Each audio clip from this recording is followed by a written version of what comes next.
आइए जानते हैं शब्द विचार क्या होता है। भाषा की दूसरी इकाई शब्द कहलाती है।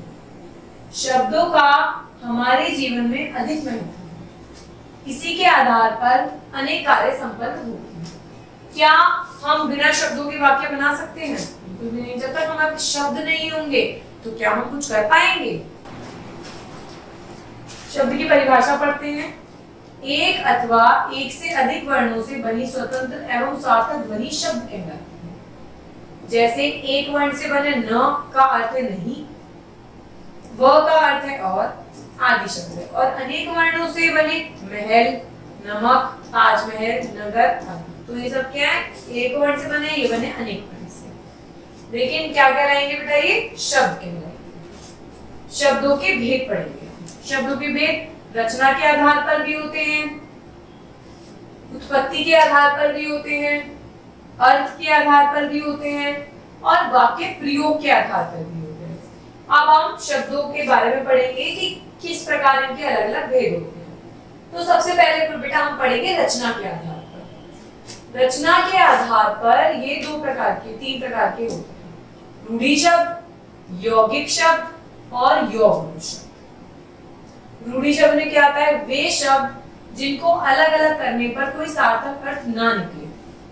जब हम शब्दों में वर्णों को अलग अलग कर देते हैं और उनका कोई अर्थ नहीं निकलता है तो वो रूढ़ि शब्द के अंदर आते हैं। जैसे हिरण में अगर हम ही को अलग कर दें, र को अलग कर दें, न को अलग कर दें, तो क्या इन तीनों का जैसे ही है, क्या इसका कोई अलग मतलब निकलता है? सार्थक नहीं।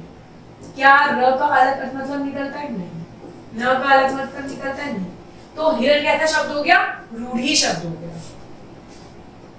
यौगिक शब्द वे शब्द जो दो या दो से अधिक शब्दों से मिलकर बनते हैं। यौगिक में भी क्या आ रहा है बेटा? योग का मतलब क्या होता है? जोड़ना।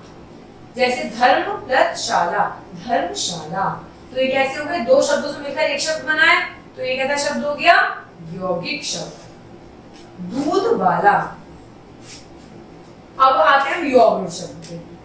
ऐसे शब्द जो दो या दो से अधिक शब्दों के मिलने से बने हो पर किसी विशेष अर्थ को दर्शाते हो, यौगिक शब्द कहलाते हैं। जैसे दो शब्दों से मिला है जलज, लेकिन जलज का मतलब अलग है। मतलब बने तो वो अलग अलग शब्द से हो, लेकिन मिलने के बाद भी उनका एक अलग मुख्य शब्द निकलता हो, अर्थ निकलता हो, उन्हें हम यौगिक शब्द कहते हैं। अभी हमने पढ़े बेटा रचना के आधार पर। अब हम पढ़ेंगे उत्पत्ति के आधार पर। इस आधार पर शब्द निम्नलिखित चार प्रकार से बांटे गए हैं। पहला है तत्सम, संस्कृत के जो शब्द अपने मूल रूप में हिंदी में प्रयोग किए जाते हैं। मतलब मूल रूप का मतलब होता है बेटा जैसे वो हैं वैसे ही उन्हें यूज किया जाता है, वे तत्सम शब्द कहलाते हैं। जैसे स्नेह, भ्राता, अग्नि, ये संस्कृत के शब्द हैं और हम इन्हें ऐसे ही एज इट इज यूज कर रहे हैं, तो ये हो गए तत्सम।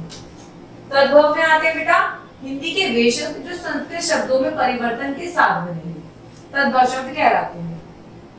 जैसे गाय को हम क्या कहते हैं? गौ, और गौ को हम कह सकते हैं गाय, जो संस्कृत के परिवर्तन से बन पाए, बन सकते हैं। देशज वे शब्द जो क्षेत्रीय प्रभाव के कारण हिंदी में आए हैं, जो हमारे एरिया में मोस्टली बोले जाते हैं, उन्हें हम देशज कहते हैं। झुग्गी, खाट, पगड़ी, इन शब्दों को अलग अलग देश में अलग अलग वाक्य में शब्दों में बोला जाता है, अलग अलग तरीके से बोला जाता है। विदेशी शब्द हिंदी में अनेक शब्द ऐसे हैं जो विदेशी भाषाओं से लिए गए हैं। जैसे टेलीविजन अंग्रेजी भाषा का है, किताब फारसी भाषा की है, हलवाई अरबी, हम यूज करते हैं इसे, पर ये विदेशी शब्द है क्योंकि ये विदेश की भाषा के शब्द है, हमारी भाषा के शब्द नहीं है। अब हमने पढ़ा उत्पत्ति के आधार पर, अब हम पढ़ेंगे अर्थ के आधार पर। अर्थ के आधार पर दो होते हैं, सार्थक और निरर्थक। नाम से क्लियर है बेटा? सार्थक शब्द होते हैं जिनका कुछ ना कुछ अर्थ निकल सकता है, जैसे लड़का, मकान, फूल, बाजार। निरर्थक शब्द कौन से होते हैं? जिनका कोई अर्थ नहीं होता, जैसे रोटी, मोटी, तो रोटी का तो कोई अर्थ नहीं हो। पानी, वानी, वानी का तो कोई अर्थ नहीं हो। तो ये कैसे शब्द हो गए बेटा? निरर्थक, जिनका अर्थ नहीं होता। वाक्य के आधार पर भी बेटा दो प्रकार होते हैं, विकारी और विकारी। विकारी का मतलब होता है वे शब्द जो लिंग, कारक, वचन आदि में परिवर्तन के कारण परिवर्तित होते हैं। जैसे घोड़ा, घर, पीला, वह जाता है आदि। विकारी शब्द 4 प्रकार के होते हैं: संज्ञा, सर्वनाम, विशेषण, क्रिया। इनको हम लिंग के हिसाब से या कर्म के हिसाब से चेंज कर सकते हैं।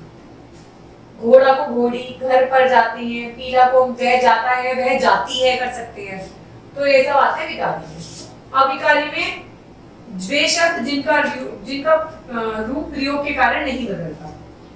खिलाड़ी तेज दौड़ता है, तो खिलाड़ी तेज दौड़ते हैं, समझ गए आप? तो इसमें हम खिलाड़ी तेज दौड़ती है नहीं आएगा, दौड़ता है दौड़ती ही आएगा। जिसका हम यूज करते हैं तो उनका हम चेंज नहीं कर सकते उन्हें। अविकारी शब्द में आता है बेटा क्रिया विशेषण, संबंध बोधक, समुच्चय बोधक और विस्मयादि बोधक। ठीक है, तो इस तरीके से हमारे शब्द विकार होते हैं। शब्दों के बारे में जाना, शब्दों के प्रकार के बारे में जाना, प्रकारों के बारे में जाना कि कितने प्रकार के होते हैं, और उनको उदाहरण के बारे में जाना कि किस तरीके से हम शब्दों को जान पाते हैं। Thank you.